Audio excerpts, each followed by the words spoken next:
¿Qué te motiva a hablar de esto? No lo has hecho hasta ahora. ¿Por qué quieres hablar de esto ahora? Fue un día muy emotivo el día de su fallecimiento. La muerte de la princesa Diana, la ex princesa de Gales, nunca ha dejado de resonar en los corazones de millones de personas en todo el mundo. Aunque este trágico incidente ocurrió en 1997, sigue vivo en los corazones de sus fans. Justo cuando la atención mundial se centraba en las últimas noticias del palacio sobre la salud de la princesa Catalina, surgió repentinamente una impactante revelación sobre su fallecimiento. El chofer de la princesa Diana finalmente rompe su silencio, dejando al mundo conmocionado. ¿Qué ha ocultado el chofer durante años?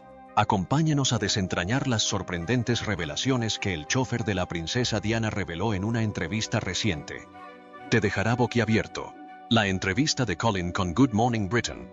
Han pasado más de 20 años desde que la princesa Diana falleció trágicamente en un accidente automovilístico en París, pero quienes la rodeaban aún lamentan profundamente la pérdida, incluido su chofer habitual, Colin Tebbit.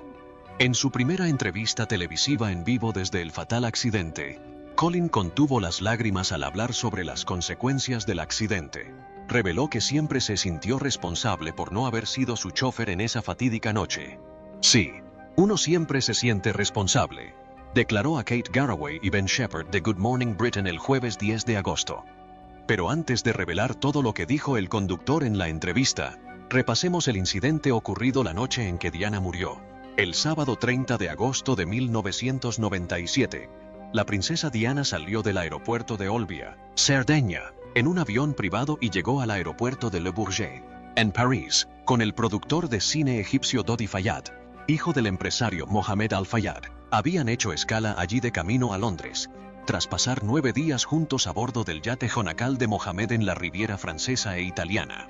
Tenían la intención de pasar la noche allí. Mohamed era dueño del Hotel Ritz París y vivía en un apartamento en la calle Arsène-Housset, a poca distancia del hotel, junto a la avenida de los Campos Elíseos. Henry Paul, subjefe de seguridad del Ritz, había recibido instrucciones de conducir el Mercedes-Benz S280 Berlina W140 clase S blindado negro de 1994 alquilado para eludir a los paparazzi. Un vehículo señuelo salió primero del Ritz por la entrada principal de la Place Vendôme, atrayendo a una multitud de fotógrafos. Diana y Fayad salieron por la entrada trasera del hotel, en la Rue Cambon, alrededor de las 0:20 del 31, en dirección al apartamento en la Rue Arsène-Housset. Lo hicieron para evitar a los casi 30 fotógrafos que esperaban frente al hotel. Diana y Fayad iban en los asientos traseros, y Trevor Rees-Jones, miembro del equipo de protección personal de la familia Fayad, iba en el asiento delantero. Ninguno de los ocupantes llevaba puesto el cinturón de seguridad. Tras salir de la Rue Cambon y cruzar la Place de la Concorde, recorrieron Cours Lorraine y Cours Albert Wenner, la carretera del terraplén a lo largo de la margen derecha del río Sena, hasta el paso subterráneo de la Place del Alma. ¿Qué ocurrió entonces? El accidente. En un instante, Paul perdió el control del coche a la entrada del paso subterráneo del Pont del Alma. Según se informa, el coche impactó a un Fiat blanco que pasaba, giró bruscamente hacia la izquierda de la calzada de 2 carriles y colisionó frontalmente contra el 13º pilar que sostenía el techo. Circulaba a una velocidad estimada de 105 km/h, más del doble del límite de velocidad de 50 km/h del túnel. Luego giró, impactó contra la pared de piedra del túnel hacia atrás y finalmente se detuvo. El impacto causó daños considerables, sobre todo en la parte delantera del vehículo, ya que no había barandilla protectora. Testigos que llegaron poco después del accidente reportaron humo. También informaron que fotógrafos en motocicletas rodearon el Mercedes sedán antes de que entrara al túnel. Los fotógrafos conducían a menor velocidad y se encontraban a cierta distancia detrás del Mercedes. Al llegar al lugar, algunos corrieron a ayudar, intentando abrir las puertas y socorrer a las víctimas, mientras que otros tomaban fotos. La policía llegó 10 minutos después del accidente, a las 0:30. Y una ambulancia llegó al lugar 5 minutos después. Según testigos, France Info Radio informó que un fotógrafo fue golpeado por testigos horrorizados por la escena. 5 de los fotógrafos fueron arrestados directamente. Posteriormente, Otras 2 personas fueron detenidas y se les confiscaron unos 20 rollos de película a los fotógrafos. La policía también incautó sus vehículos. Los bomberos también acudieron al lugar para ayudar a rescatar a las víctimas. Rhys Jones sufrió múltiples lesiones faciales graves y una contusión craneal, pero estaba consciente. Los airbags delanteros funcionaron con normalidad. Según algunos informes, Rhys Jones era el único ocupante que llevaba puesto el cinturón de seguridad durante el accidente. Diana estaba sentada en el asiento trasero derecho del pasajero y sufrió heridas graves, aunque también estaba consciente. El impacto afectó principalmente el lado derecho de su cuerpo, lo que indica que estaba sentada de lado en su asiento al momento del impacto. Tenía fracturas de costillas y un brazo, dislocación de la clavícula derecha y una inflamación y hematomas en el cerebro. Se informó que murmuraba repetidamente, «Dios mío». Y después de que la policía apartara a los fotógrafos y otros ayudantes. En junio de 2007, el documental Diana, de Channel 4, informó que los testigos en el túnel afirmaron que la primera persona que tocó a Diana fue el médico Frédéric Méliès, quien se encontraba fuera de servicio y se encontraba en la escena por casualidad. Méliès informó que Diana no tenía lesiones visibles, pero estaba en shock. Se informó que estaba extremadamente perturbada y que le retiraron un suero intravenoso mientras gritaba incoherentemente. Tras ser sedada y sacada del coche a la 10, sufrió un paro cardíaco, pero su corazón reanudó los latidos tras la reanimación cardiopulmonar externa. Diana fue trasladada a la ambulancia a la 1:18, abandonó el lugar del accidente a la 1:41 y llegó al hospital de Pitié-Salpêtrière a las 2:06. Fallecía en el asiento trasero izquierdo del copiloto y fue declarado muerto en el lugar poco después. Paul también fue declarado muerto en el lugar del accidente al ser retirado del vehículo. Ambos fueron trasladados directamente al Instituto Médico Legal, IML, la Morgue de París. Posteriormente, se determinó que Paul tenía una tasa de alcohol en sangre de 180 mg por 100 ml. Casi 4 veces el límite legal en Francia. Las lesiones de Diana eran graves y los intentos de reanimación, incluido el masaje cardíaco interno, resultaron infructuosos. Su corazón se había desplazado hacia el lado derecho del tórax, lo que desgarró la vena pulmonar superior izquierda y el pericardio. Diana falleció en el hospital a las 4:00 p.m. El anestesista Bruno Rieux anunció su fallecimiento a las 6:00 p.m. en una conferencia de prensa en el hospital. Esa misma mañana, el primer ministro francés, Lionel Jospin, y el ministro del Interior, Jean-Pierre Chevènement, visitaron el hospital alrededor de las 17:00. El exmarido de Diana, Charles, y sus 2 hermanas mayores, Lady Sarah McCorquodale y Lady Jane Fellows, llegaron a París. El grupo visitó el hospital junto con el presidente francés, Jacques Chirac, y agradeció a los médicos por intentar salvarle la vida. Carlos acompañó el cuerpo de Diana al Reino Unido ese mismo día. Partieron de la base aérea de Vélizy, Ville-Coubel, y aterrizaron en la RAF Northolt. Un grupo de porteadores del Escuadrón de la Bandera de la Reina trasladó su ataúd al coche fúnebre. El ataúd estaba cubierto con el estandarte real y ribeteado con armiño. Su cuerpo fue finalmente trasladado a la morgue de Hammersmith y Fulham en Londres para una autopsia ese mismo día. Los primeros informes de prensa indicaron que el coche de Diana había chocado contra el pilar a 190 km y que la aguja del velocímetro se había atascado en esa posición. Posteriormente se anunció que la velocidad del coche en el momento de la colisión era de entre 95 y 110 km/h. Aproximadamente el doble del límite de velocidad de 50 km/h, 31 millas por hora. En 1999, una investigación francesa concluyó que el Mercedes había entrado en contacto con un Fiat Uno blanco en el túnel. Nunca se localizó al conductor del Fiat, aunque muchos creían que era Levantin. Zhang fue interrogado por detectives franceses en 1997. Quienes lo descartaron como sospechoso, pero amigos y familiares han señalado inconsistencias en su relato. Desde entonces, Zhang se ha negado a conceder entrevistas o preguntas a los investigadores. No se identificó el vehículo específico. El ministro de Asuntos Exteriores británico, Robin Cook, comentó que si el accidente hubiera sido causado en parte por el acoso de los paparazzi, sería doblemente trágico. El hermano menor de Diana, el conde Spencer, también culpó a la prensa sensacionalista de su muerte. Una investigación judicial francesa de 18 meses concluyó en 1999 que el accidente fue causado por Paul, quien perdió el control a gran velocidad en estado de ebriedad. Según informó la BBC, no se presentaron cargos contra los paparazzi que perseguían el coche de la princesa. Bueno, todo esto es historia, pero el impacto de la muerte de la princesa Diana aún es visible en todo el mundo. La revelación de su chofer aumenta el misterio. Esto ha arrojado nueva luz sobre la muerte de la princesa. Las revelaciones de Colin. Colin habló sobre el momento en que llegó al hospital de París donde fue trasladado el cuerpo de la princesa tras el accidente. Me llevaron para ayudar. Fui al hospital y llegué y había mucha gente. Explicó. Había mucha gente. Continuó. Fue muy difícil y emotivo ver a alguien acostado en una cama, no en una morgue. Podía ver gente de pie en un tejado. Eso me preocupó porque no había cortinas. Así que puse unas mantas en las ventanas para calentar la habitación. Fui a buscar ventiladores para refrescarla. Ese fue el único momento de mi vida en que me faltó un poco de profesionalismo. Porque al girarme, las pestañas y el cabello de la princesa se movían por el ventilador. Eso se me quedó grabado.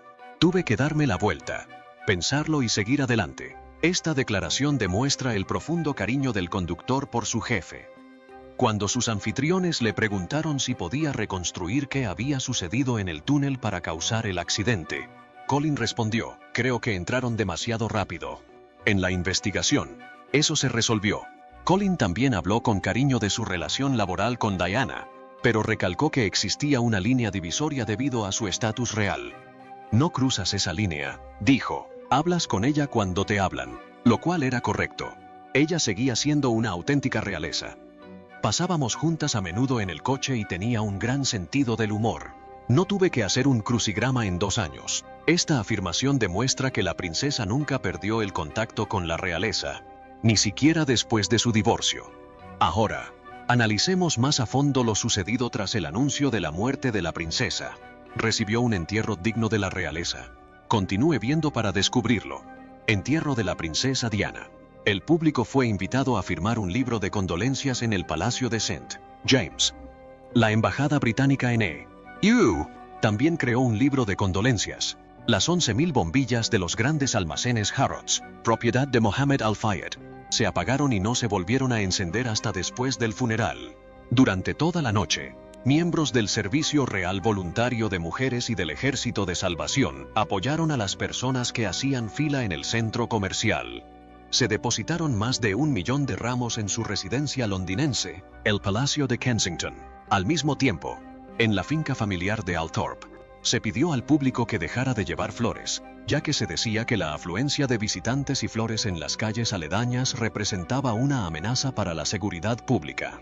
Para el 10 de septiembre, el montón de flores fuera de los jardines de Kensington tenía en algunos puntos 1,5 metros de profundidad, y la capa inferior había empezado a descomponerse. La gente permaneció en silencio, haciendo fila pacientemente para firmar el libro y dejar sus regalos. Posteriormente, se donaron flores frescas, ositos de peluche y botellas de champán, que se distribuyeron entre los enfermos, los ancianos y los niños. Se recogieron tarjetas, mensajes personales y poemas, que se entregaron a la familia de Diana. La muerte de Diana fue recibida con extraordinarias expresiones públicas de dolor, y su funeral en la abadía de Westminster, el 6 de septiembre, atrajo a unos 3 millones de dolientes y curiosos en Londres. En el exterior de la abadía y de Hyde Park, la multitud observó y escuchó los actos en grandes pantallas al aire libre, y entre los oradores, a medida que llegaban los invitados, se encontraban representantes de las numerosas organizaciones benéficas de las que Diana era mecenas. Entre los asistentes se encontraban la primera dama estadounidense, Hillary Clinton, y la primera dama francesa, Bernadette Chirac, así como celebridades como el tenor italiano Luciano Pavarotti y 2 amigos de Diana, George Michael y Elton John. John interpretó una versión reescrita de su canción, Candle in the Wind, dedicada a ella, conocida como Goodbye England's Rose o Candle in the Wind 1997. El sencillo se convirtió en el más vendido desde que comenzaron las listas de éxitos del Reino Unido y Estados Unidos en la década de 1950, con ventas totales superiores a los 33 millones de unidades. Se ignoró el protocolo cuando los invitados aplaudieron el discurso del conde Spencer, quien criticó duramente a la prensa e indirectamente a la familia real por el trato que le dieron. Se estima que el funeral fue visto por 31,5 millones de espectadores en Gran Bretaña. Es imposible calcular con precisión la audiencia mundial, pero se estimó en unos 2.500 millones. La ceremonia se retransmitió en 44 idiomas. Tras la ceremonia, el féretro de Diana fue trasladado a Althorp en un coche fúnebre Daimler. Los dolientes ofrecieron flores a la procesión fúnebre durante casi todo el trayecto, e incluso los vehículos se detuvieron en la calzada opuesta a la autopista M1 al paso de los coches. En una ceremonia privada, Diana fue enterrada en una isla en medio de un lago llamada El Óvalo, parte del jardín de placer de Althorp. El ataúd pesaba 1/4 de tonelada, ya que estaba revestido de plomo, como es tradición en la realeza británica. Lleva un vestido negro de Catherine Walker y medias en su ataúd, sosteniendo un rosario. El rosario había sido un regalo de la Madre Teresa de Calcuta, confidente de Diana, quien falleció el día antes de su funeral. Un centro de visitantes abre durante el verano, con una exposición sobre Diana y un paseo por el lago.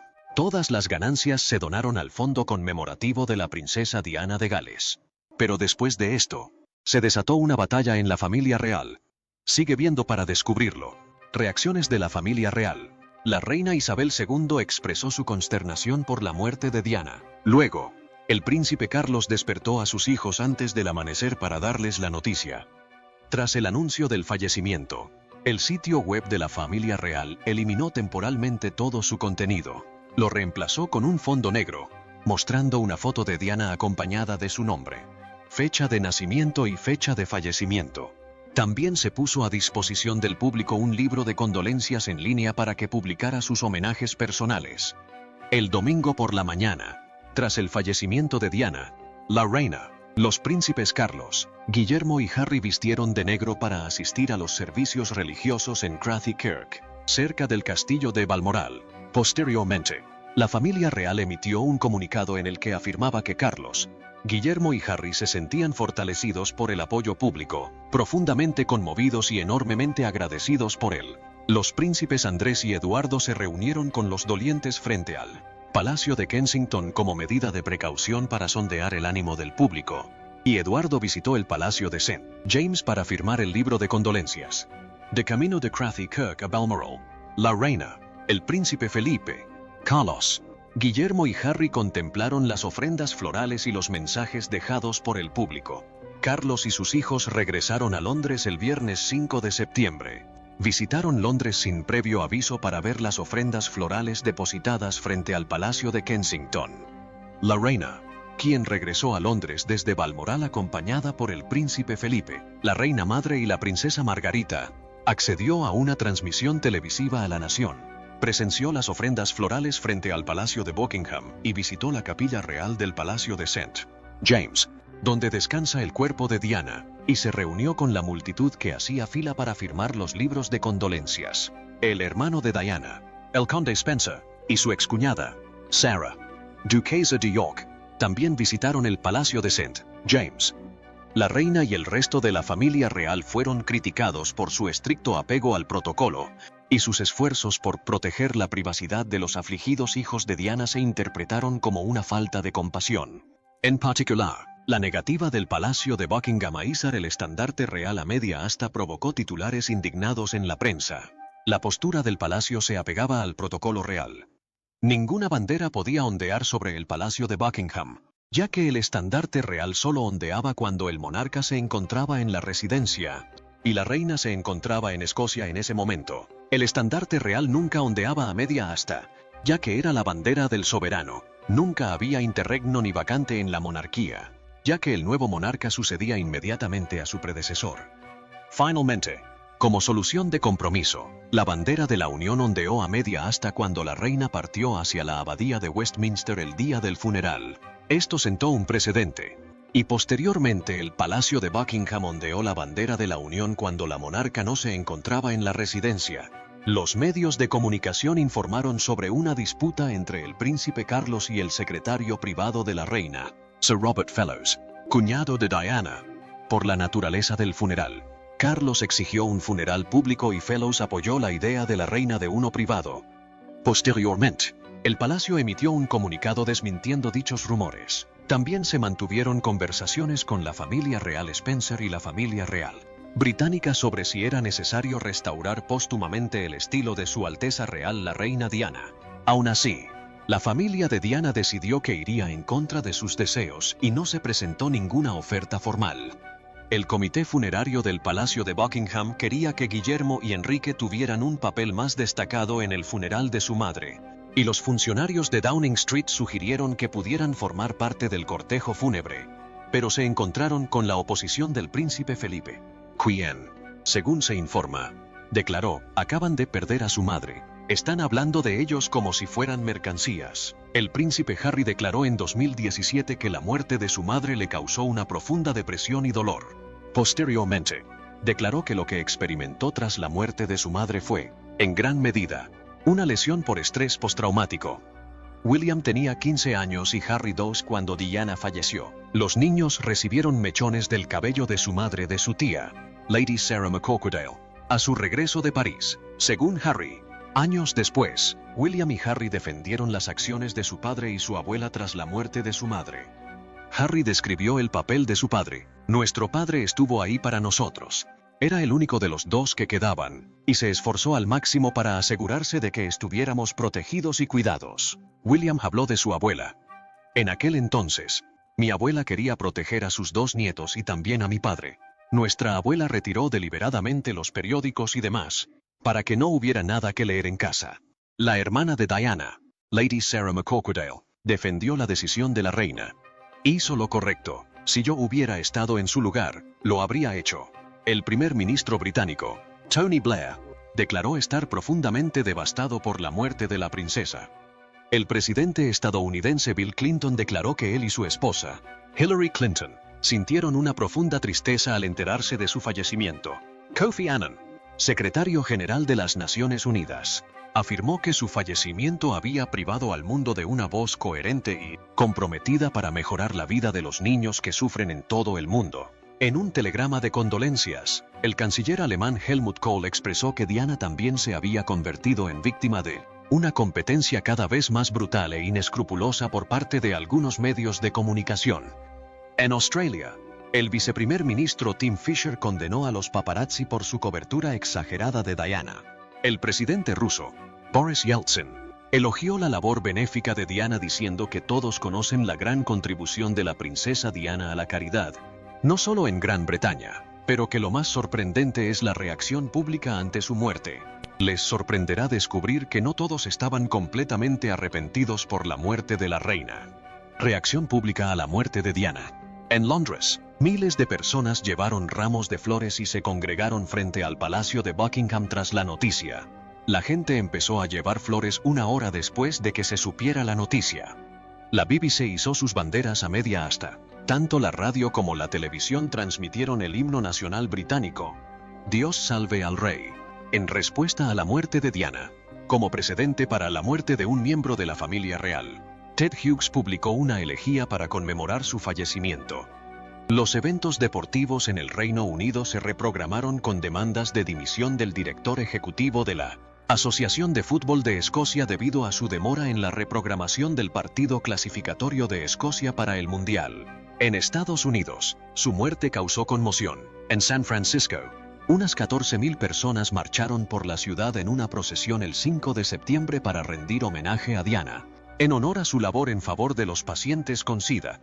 En Los Ángeles, más de 2,500 personas transformaron un campo de béisbol en un altar iluminado, con velas durante un servicio conmemorativo organizado por una organización contra el SIDA. En París, miles de personas visitaron el lugar del accidente y el hospital donde falleció Diana, dejando ramos, velas y mensajes. También llevaron flores y trataron de visitar el Hotel Ritz.